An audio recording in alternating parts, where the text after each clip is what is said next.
What a field day for the heat down there. 1,000 people in the street singing songs and they carrying signs, mostly saying hooray for our side. There's battle lines being drawn. Nobody's right if everybody wrong. When people speak in their mind, getting so much resistance from behind. We got to stop, children, what's that sound? Everybody look, it's going down.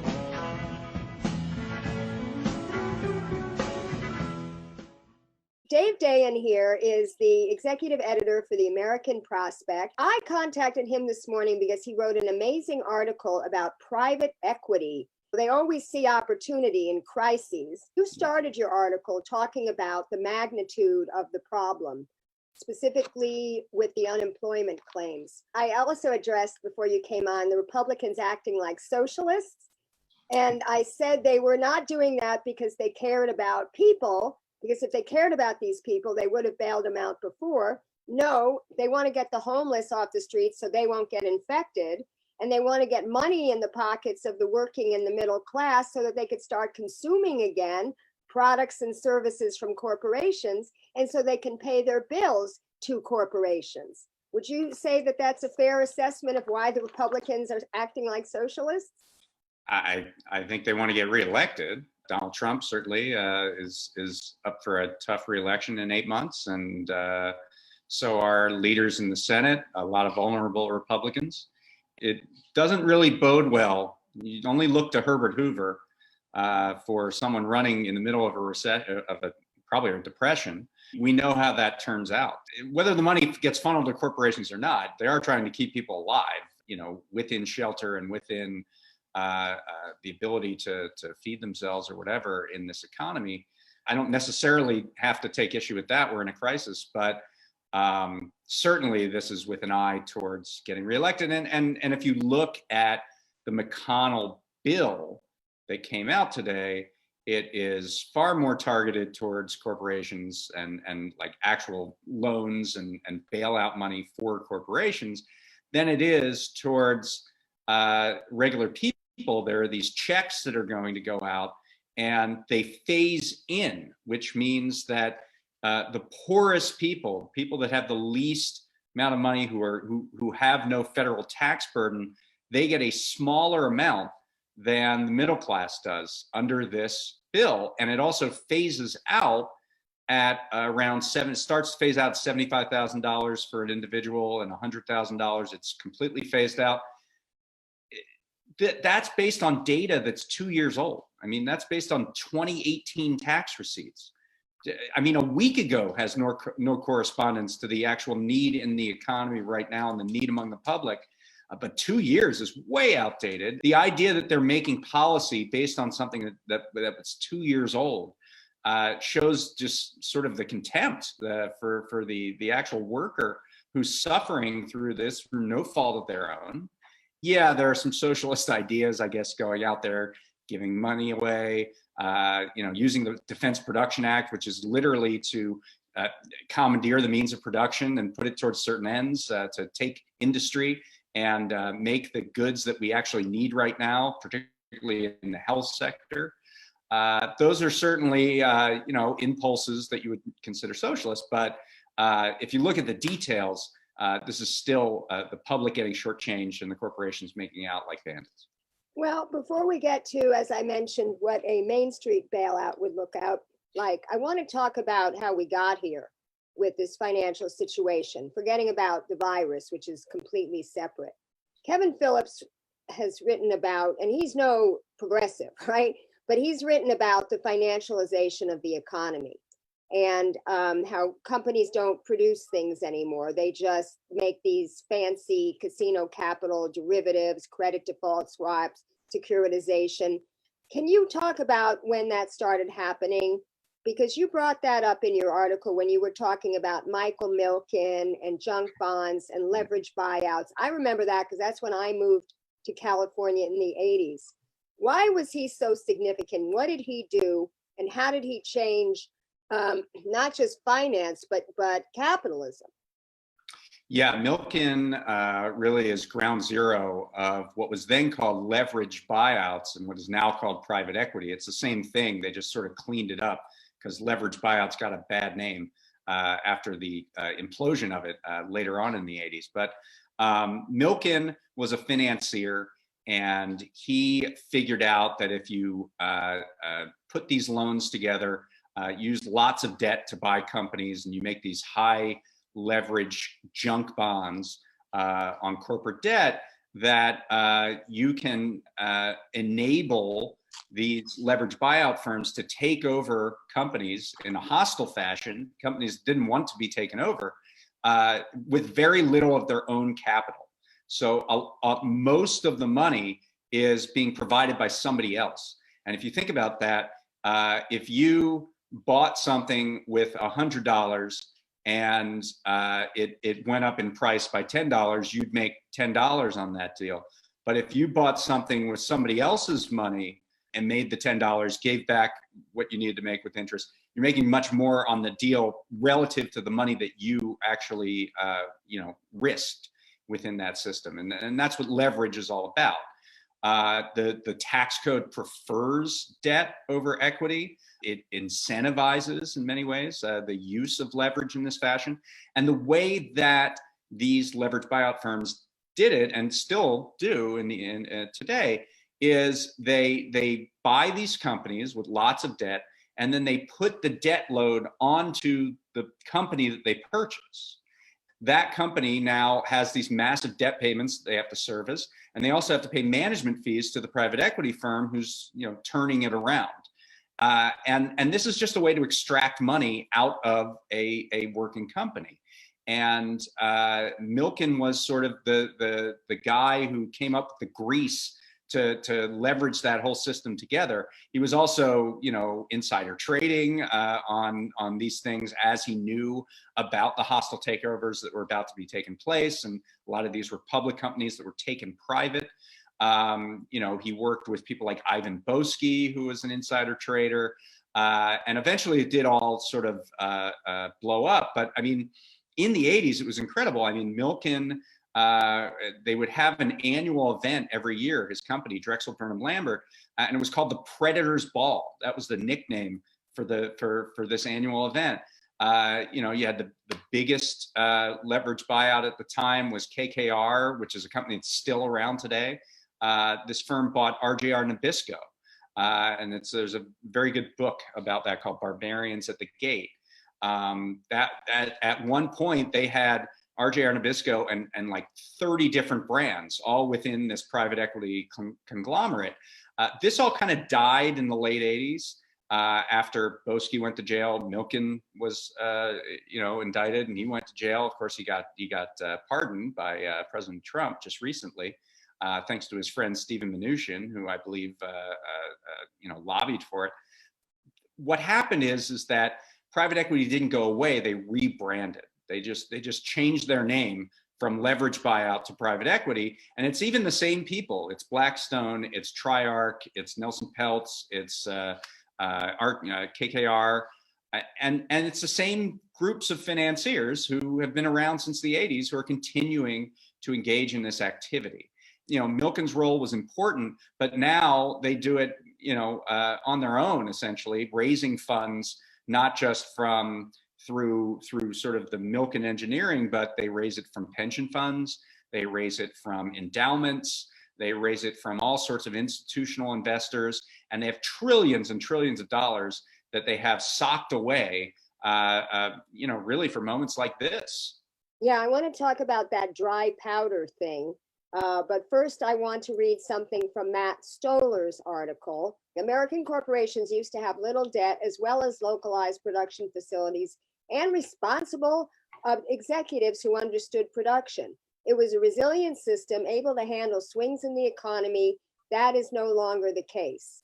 Right. Since William Simon and Michael Milken in the 80s organized junk bond fuel takeovers, American finance has been organized around smashing our industrial systems for cash and injecting hidden risk into American society. The lack of capacity to make our own medicine or masks is precisely a result of this hidden risk. The goal is to eliminate production in favor of scalable, profitable things like brands, patents, and tax loopholes, because producers, engineers, artists, workers are cost centers.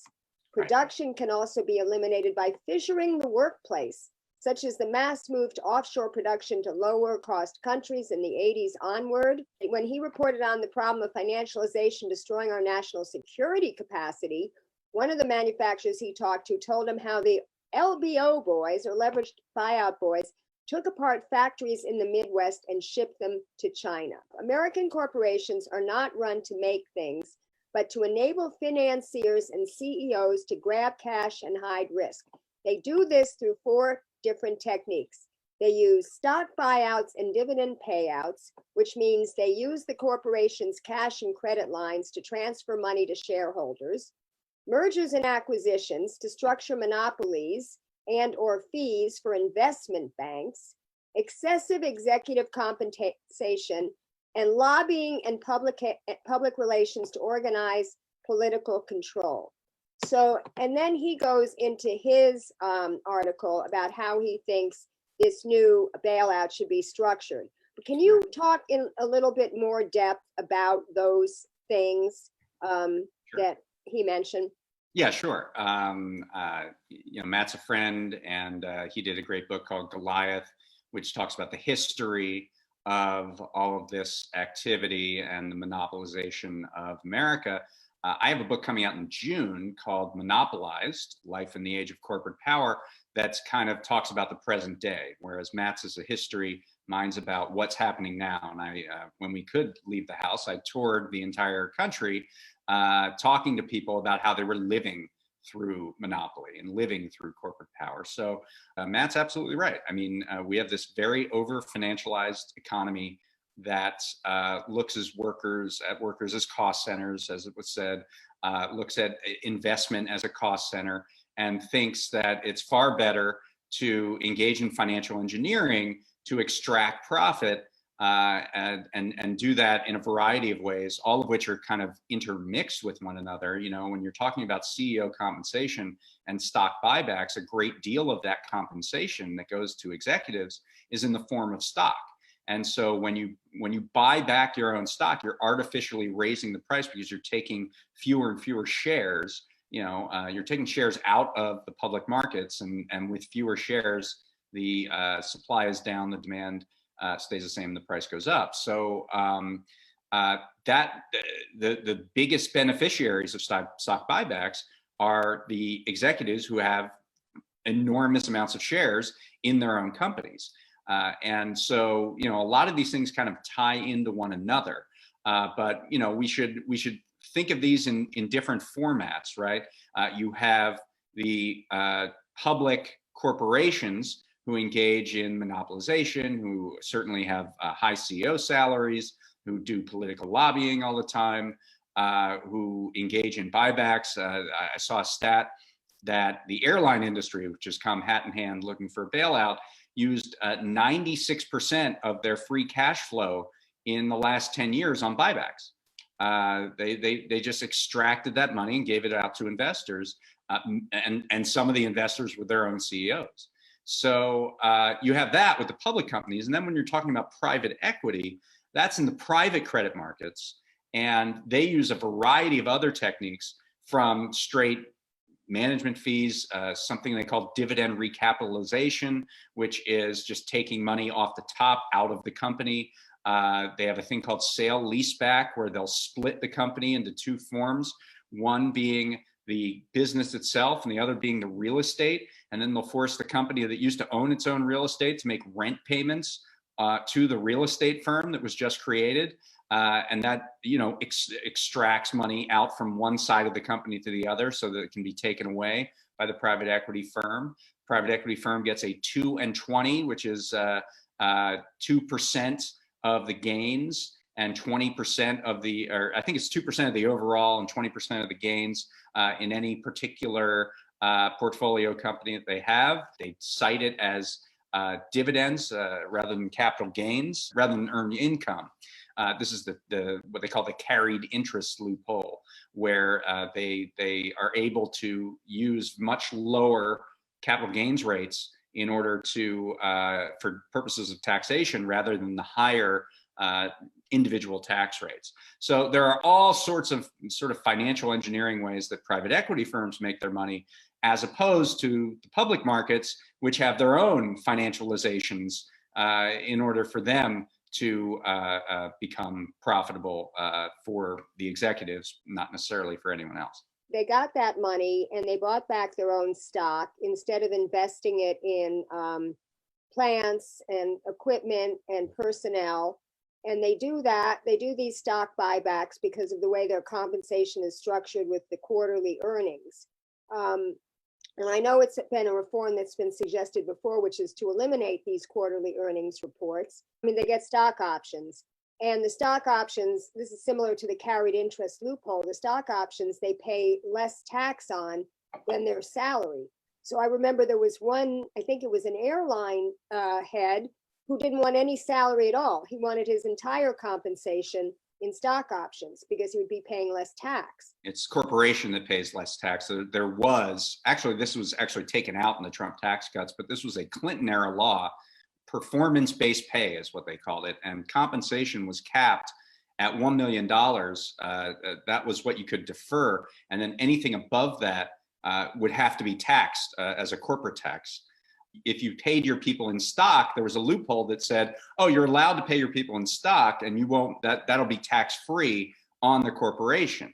And so they called that performance pay because they thought, oh, tying in the CEO to the stock performance is going to make them want to run the company well. Well, what it turned out is it made them want the stock price to go up, but that has no correspondence to making the company run well. Right. It induced this kind of short-term thinking. Now that performance pay loophole was actually taken out in the Trump tax cuts, but the disposition of corporate America has kind of remained the same because there's just so much more money to be made in stocks and stock options than there is in straight salary.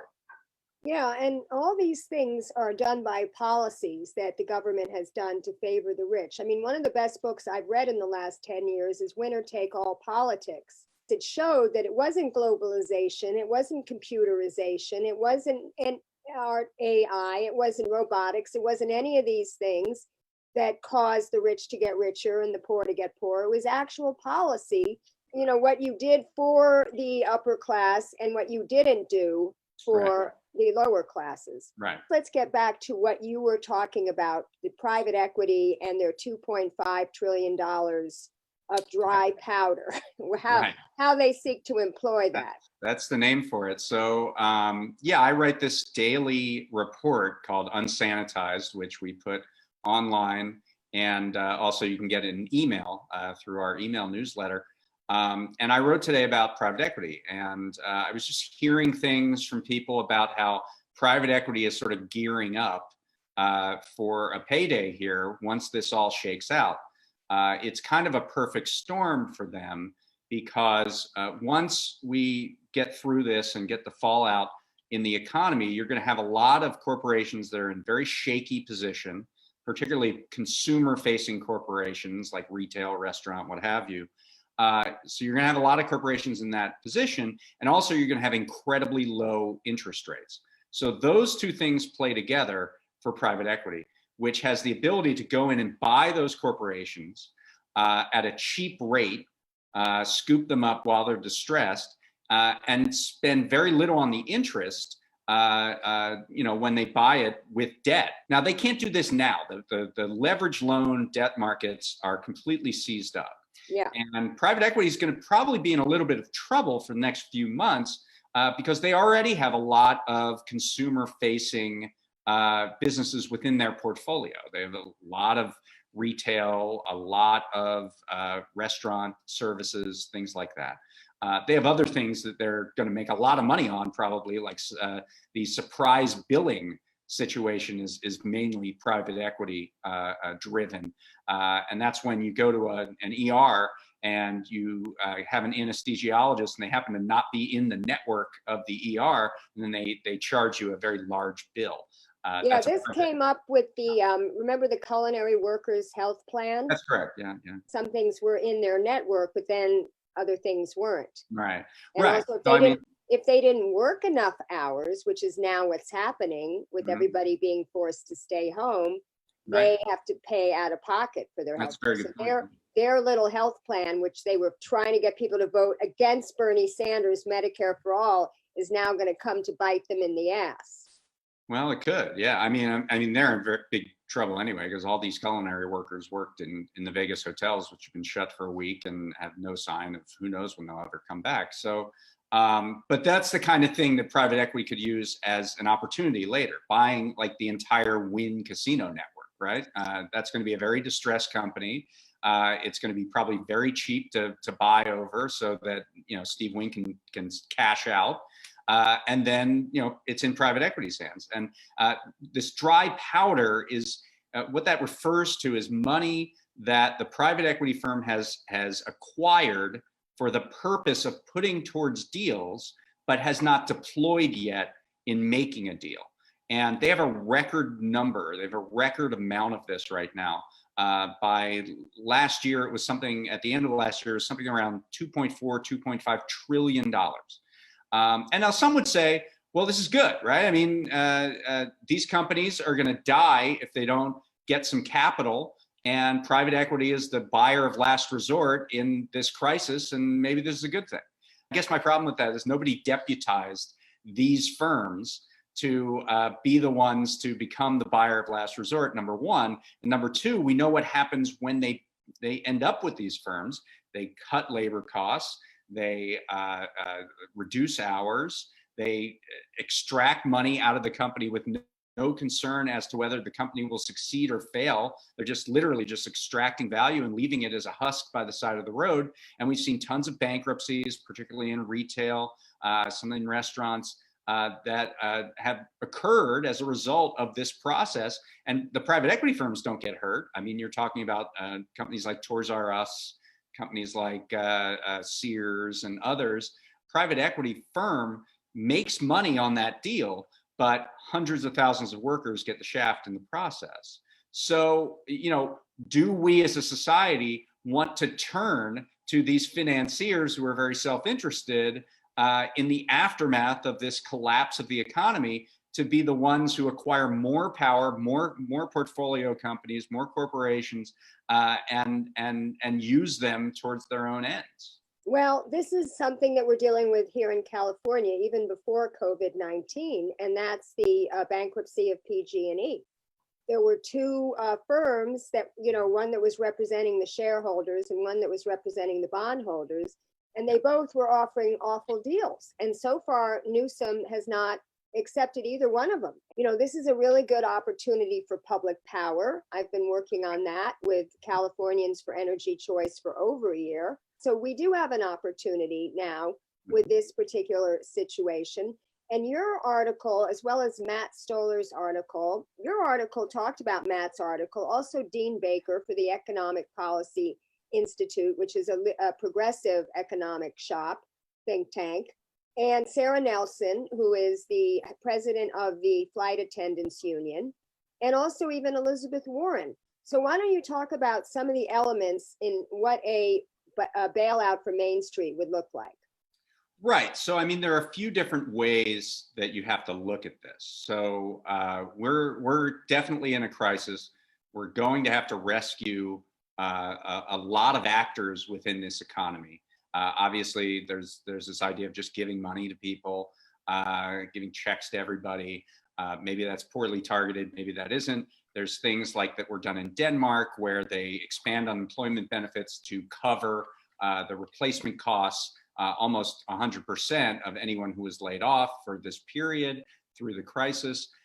There's another way to do it, which is interesting, which is just through moratoria, restrictions, as we have in LA County on evictions. But you can expand that. Restrictions on foreclosures, utility shutoffs, auto repossessions, restrictions on parking tickets because people can't move their cars in their neighborhoods. You can do student debt cancellation, which you can do by fiat. I mean, the education department has the authority to cancel student debt that they own, which is most student debt. You can ban negative credit items on people's credit reports during the crisis. So there are a variety of different ways to do these sort of Main Street bailout. Then there's sort of the bailout for corporate America. And, in 2008, when we did this, there weren't a heck of a lot of conditions that we put on that bailout, almost none, really. You can think about that in a few different ways. First of all, where is that bailout money going to go? Who's going to get it? You can say that this has to maintain payroll. We're going to give you this bailout money, but you have to keep your staff on the payroll for the duration of this crisis. You can say that money can't go towards buybacks. You can say that money can't go for a long period of time towards executive bonuses or dividends, which is dividends just another way to leak money out to investors. You can put caps on CEO compensation as a result of the bailout. You can say, as Sarah Nelson did, that you have to uphold all union contracts once you take the bailout money, even if you go into bankruptcy. You could restrict lobbying, or you could restrict money going towards political contributions. So that's sort of the second thing. You can also, as the United States, take equity shares within the firm and participate in the upside. So the government then becomes a shareholder in these companies, and if the company turns around, the government gets a piece of that. You could nationalize industries. We did a great piece by our staff writer, Alex Salmon, who says you can nationalize the airline industry. We've certainly seen that in other countries. I think actually Steve Mnuchin may have even mentioned that they may take a piece of one of the airlines. Yeah, I think they're talking about equity stakes, or at least upside participation in sharing in any kind of appreciation. The other thing you can do is you can use this as an opportunity to make a more resilient economy the next time there's a crisis. You could use the bailouts to sort of order structural changes within the economy. You could say that companies who get bailouts can't merge, can't engage in any merger or acquisition for 5 years. Or you could say that company needs to be broken up if it's too concentrated. I mean, look at the airline industry. 4 airlines control about 80% of all the routes domestically. You could say that there has to be worker representation on corporate boards that take bailout money. You could say that a bailed out company must give a minimum $15 an hour minimum wage, including to its employees that work at franchises. Like if McDonald's took a bailout, well, the workers at every McDonald's franchise would have to get $15 an hour. You can do it in so many ways if you think about it, and it becomes this more egalitarian vision for what society should look like becomes the condition for the bailout, and this could reset the economy once it comes back to life in a way that's stronger and more resilient than it is now. Now, there was one thing in that whole list that you didn't mention that I don't really understand, so I want you to explain it to me. And that's where the shareholders get the stock value goes down to zero. Right. I mean, there's this idea that you wipe out the shareholders, and I think in that scenario, there are so many pension funds. Yeah, I think that's exactly what. So many 401ks. Yeah. Look, I have one. That is a very dramatic step. And I think if you look back through the history of the Depression and the New Deal, there were enormous, there was not unanimity, from that the New Deal was the one thing that you should do, right? There were people who were far to the left of what Roosevelt was up to, who were screaming for the nationalization of the banks, that banks should no longer have any participation in credit, it should all come from the Bank of the United States.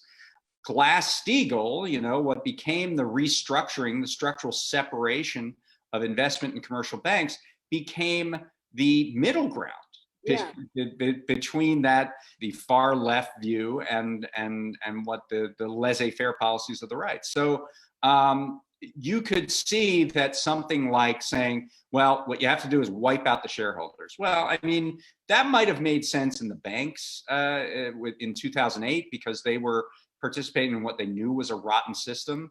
But, it's not like the airlines brought the pandemic upon us. So it's a little harder for me to say that I agree with that portion of it. Yeah. However, there was a lot of irresponsibility with companies like United and American in terms of not keeping reserves and instead leaking them out to investors. You could make the argument that investors have been made whole. They've gotten a lot of money in buybacks, and they had ample opportunity to cash out. And those who didn't, tough luck. I guess that's the kind of the way you think about it. Certainly, you look at a company like Boeing was massively irresponsible. The idea that they would get a bailout is kind of distasteful, even though they're the only company in the U.S. that makes aircraft. And they're kind of a national monopoly on those terms. I think the equity shares and equity participation so that it's a bailout, but the entire public benefits from it, including the many people who don't own stock, that benefit from the appreciation and the upside. You could even create sort of a social wealth fund out of that if you keep the shares, and every dividend that comes out of these companies could be part of a universal basic income. That's what they do in Alaska. It's from investments that were built up through the taxation of oil companies, and that money gets poured into the public markets, and then out of that, everybody gets a dividend every year. So, but anyway. I just want to mention that Food and Water Watch is opposed to that because that kind of makes the state dependent on continued drilling. It's like a carbon tax. It's one of those, or cap and trade. It's one of those financial, market-based reforms as opposed to just regulation and saying you have to keep it in the ground. Well, of course, I mean, if you want to talk about it from a climate impact, we're seeing oil that could go down to as low as $10 a barrel right now. And there's absolutely no demand. If you walk out your door here in Los Angeles, you can breathe the air because there are no cars on the road. I know that the oil industry is going to be lurking around looking for a bailout as well, because they're experiencing this unbelievable collapse in demand and have been for a while, ever since China went into lockdown. You could either say no and let the managed decline of the fossil fuel industry go away while you invest money instead in renewables. Yes. Or you could say, if you want this bailout money, you need to be in a renewable based company within a certain time horizon. I mean, there are ways to use this ability, the fact that these companies are coming hat in hand to the government saying, we need help, to say, okay, you need that help. We're willing to give you that help, but you need to change your practices. And here's one way to do that.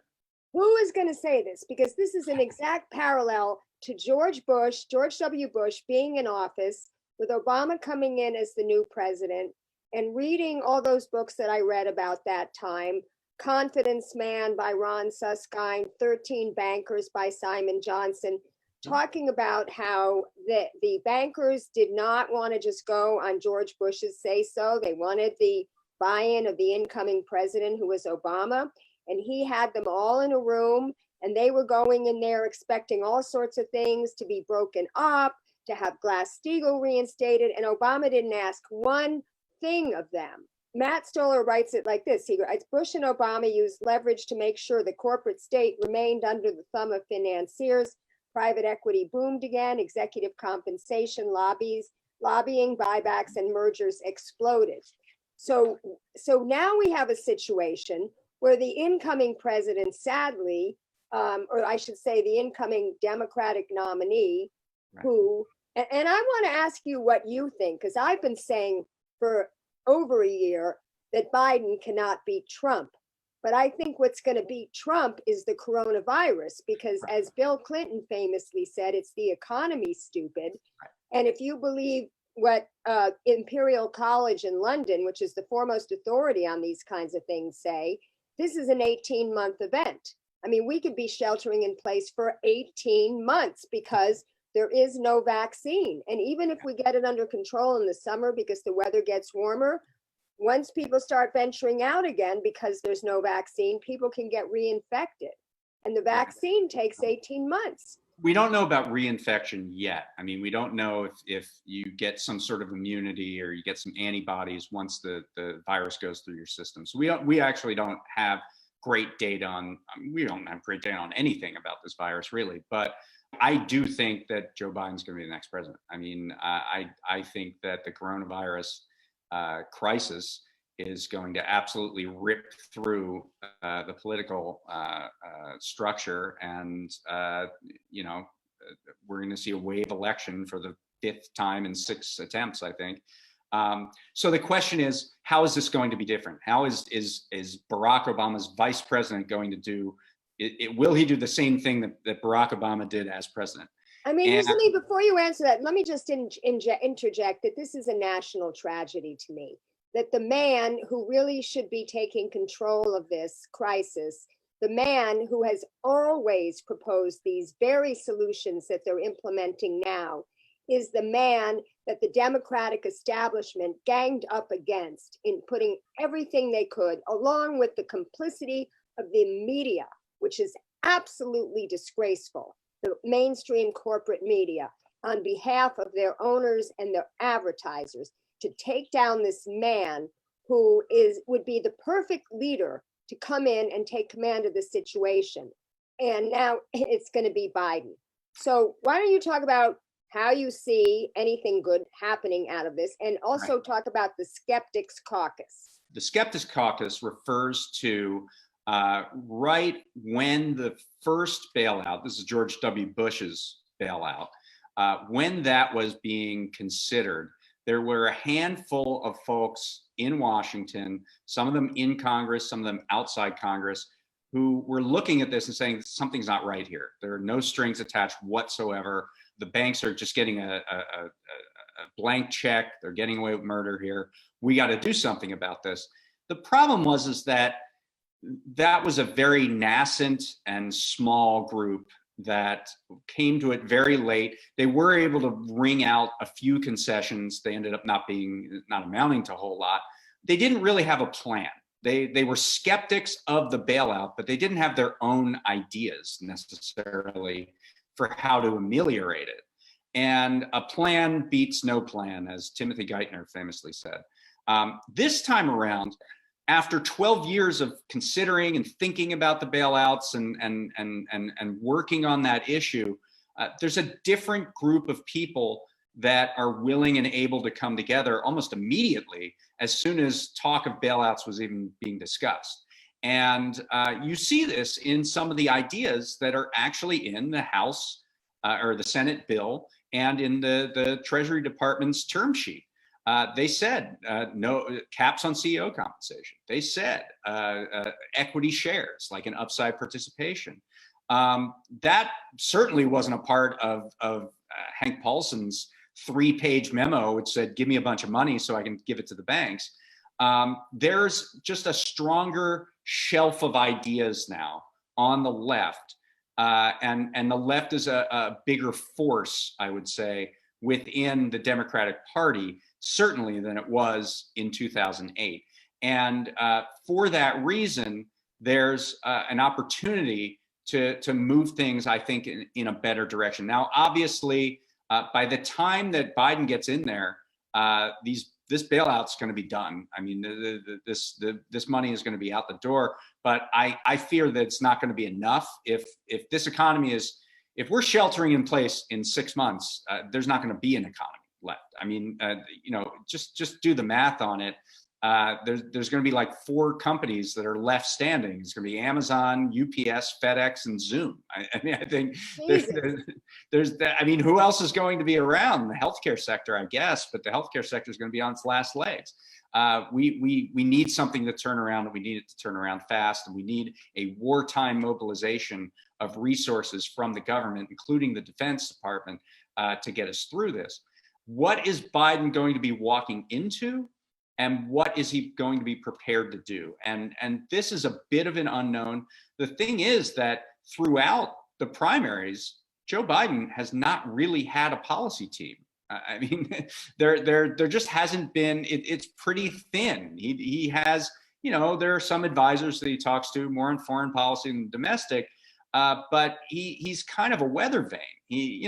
We've seen in the last few days, he takes Elizabeth Warren's bankruptcy plan. He took Bernie Sanders' old free college plan, not the new one that is not means tested at $125,000 a year.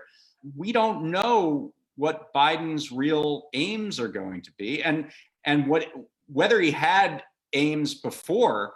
They've completely changed now in the last 2 weeks. I mean, it's a completely different landscape now than it was just at the beginning of March. We do know that he has that woman, Heather, I forget her last name, a fossil fuel lobbyist, as one of his key economic advisors. And we do know that he's already floated Jamie Dimon to be Treasury Secretary. Well, we did a whole thing at the Prospect called the Biden DNR list, and DNR stands for Do Not Reappoint. And it was a whole host of people who come from the Obama world who are probably going to be looking to get in on the next wave of Democratic a Democratic administration, starting with Larry Summers and moving on to people like Jason Furman, Austin Goolsbee, and a number of these Obama characters who are all young still and maybe willing to go back into public service. So the first fight is over personnel. Who's actually going to be making the decisions? Because, Biden is a little more hands-off, I would say, than Obama was. And will be even more so in his golden years here. He's clearly undergoing cognitive decline. I don't know what they pumped into him. People are speculating it was Adderall to keep him so sharp on Sunday in the debate with Bernie, but it was probably his strongest debate. Nobody thought that he could stand for 2 hours and do that debate, and he did it. And quite frankly, Bernie disappointed me quite a bit. And I am going to be writing an article about this and doing a commentary on where I think the Sanders campaign went wrong here. Before we even get to a Biden administration, how can we, the progressive community, assuming that we're not completely shell-shocked from this COVID-19 thing and people are like, can't have any other capacity other than sheer survival at this point, how can we impact this bailout or the skeptics caucus to make our voices heard? I mean, is it just a matter of the same old, call your congressman, call your senator, who do you call? I mean, certainly do that, right? I mean, you definitely have to call the office. I mean, there's a few things to consider here. So Nancy Pelosi is a lame duck. I mean, she said herself Nancy Pelosi is lame. Stop it right after. Right, I had you at lame. She said that she's done after 2022. So this is her last go around, and this really is her legacy. And if she messes it up, she's going to be Herbert Hoover too. Chuck Schumer is up for re-election in 2022, and there's someone within New York who is a rock star who has captivated the imagination of progressives everywhere, named Alexandria Ocasio-Cortez, who might be a formidable challenger, who has a history of beating old white incumbents, and who might be a formidable challenger. So you look at those two things, and I think that's the pressure point. The pressure is, do you want to go down as participating in destruction of the US economy, the use of an absolute crisis to further prop up corporate America and further keep the public in tatters? Is that the legacy that you want as an outgoing Speaker of the House? Is that the legacy that you want as a Senate minority or possibly majority leader?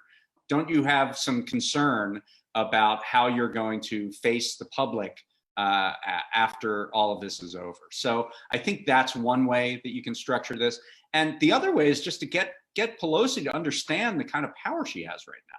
Trump needs to fix the economy. He needs to fix it fast because he's up for re-election. And if there's 20% unemployment on election day, he's going to lose in a landslide. so big that he's not going to be able to steal it. So so big, so fantastic, so tremendous. so he needs Nancy Pelosi to agree with him. The Democrats control the House. We saw this with the stimulus package in Obama's first term in 2009. He got hijacked by 3 conservative Republican senators who wanted all kinds of little goodies, bells and whistles, who totally changed the law, changed the stimulus package in really harmful ways. I mean, Susan Collins took out money for pandemic response in the 2009 stimulus. Olympia Snowe, who was a Republican, moderate Republican from Maine, added $70 billion of a patch to the alternative minimum tax, which was not stimulative in any way. It just added to the price tag while taking other things out. They got it because Obama knew that he had to rescue the economy in that moment. And he knew that the public would blame the president, not necessarily the sausage making in Congress, for whatever the outcome was. And Trump knows that too. He knows what he needs to do is fix the economy. And Nancy Pelosi is in a very advantageous position of saying, well, if you want to fix the economy, you got to do this, this, this, and this. And so it's a 2-pronged thing. Getting Pelosi to realize that she can make some real statements here, some conditions. And number 2, working within the caucus to find that skeptics caucus and making sure it's big enough so that that caucus has a say in what Pelosi and or Schumer want to do in terms of the demands that they want to make upon the Republicans. Here's what I think should happen. I'm going to put this in my article too. I'm giving people like a preview of it, but I really think that Bernie should not suspend his campaign. I think it's not fair to the people in these other states who worked so hard for him, who donated to him, who volunteered for him, and who want to vote for him. I think he should stop campaigning. I mean, obviously he has to stop campaigning. Nobody can campaign, but even virtual campaigning, I don't think he should be raising money anymore. I think what he should be doing is having his fireside chats with his supporters and show what he is doing inside the Congress to make this bailout be a Main Street bailout. He can show leadership there. And I think he can do that whether he's running for president or not. He has the following. He has a policy staff through the presidential campaign that is bigger and more important in some ways than anybody else within the Senate. He has Biden kind of a little bit over a barrel because Biden needs to keep that segment of the party on board with him. So I don't know that being in the race necessarily means that gives Bernie more power. He's a U.S. senator.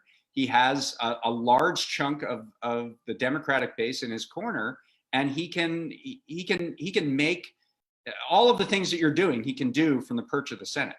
Well, let me make my second point, because I think, and I did a show about this last Saturday, I think what his supporters can do, and even his staffers, if he wants to continue to pay them, is become Occupy COVID-19 in the same way that Occupy Sandy was proven to be more effective than FEMA and the Red Cross in New York after Hurricane Sandy. And their model was mutual aid, not charity. So they organized all those buildings and all those neighborhoods to help each other.